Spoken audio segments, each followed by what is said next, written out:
Hi, I'm Tom Butzler from Penn State Extension. On this episode, we'll go over cleaning and storing your gardening tools. We'll go over which tools you should clean, how you should clean your tools, and more. Let's get started.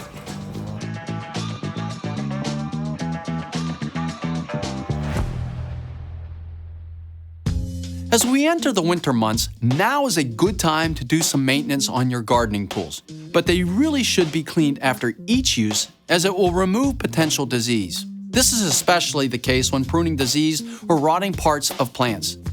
In these cases, clean the tool you're using immediately afterwards. Cleaning your tools will help to make them last longer and will be more effective when you start gardening again in the spring. Most of the materials you need for cleaning your gardening tools you likely already have. You can use a garden hose, putty knife or plastic scraper, wire brush or steel wool, cloths, a bucket, chlorine bleach, turpentine or lighter fluid, dishwashing liquid, WD-40, and vegetable oil.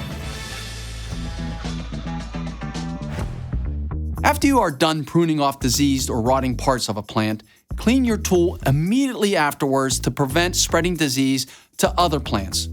Simply fill a bucket with 1 part chlorine bleach and 9 parts water, then soak the tools in this mix for 10 minutes.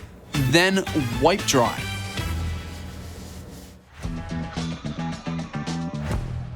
An effective way to clean soil off tools is with your garden hose, putty knife, and soapy water. Place your tools on a concrete or other hard surface, then use your garden hose on full spray to blast the soil off the tools. For any remaining soil that is stuck on, use a putty knife or other scraper to remove it. You can also use a bucket full of hot soapy water. Add 1/2 teaspoon of dishwashing soap to 1 gallon of hot water.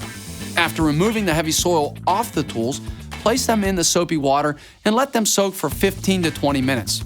Rinse each tool with cool water and dry.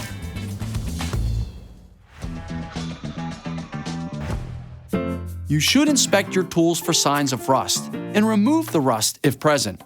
An effective way to remove rust is by using a wire brush or steel wool and vegetable oil.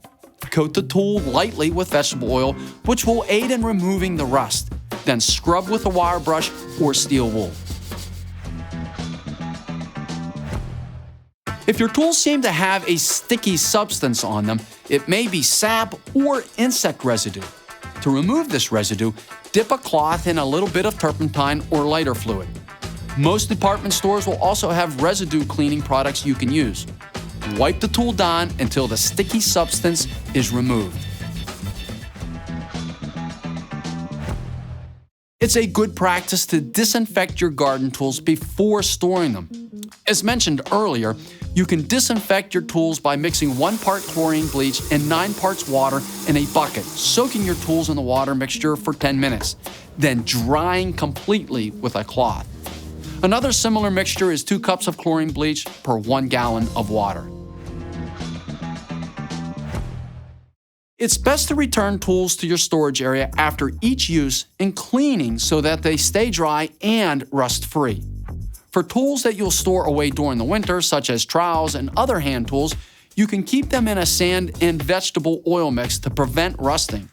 Fill a bucket or other container with sand and 1 cup of vegetable oil, then mix well. Next, insert the metal ends into the sand mix. Larger tools should be hung on hooks or a pegboard to prevent the handles from warping and to keep the metal parts dry.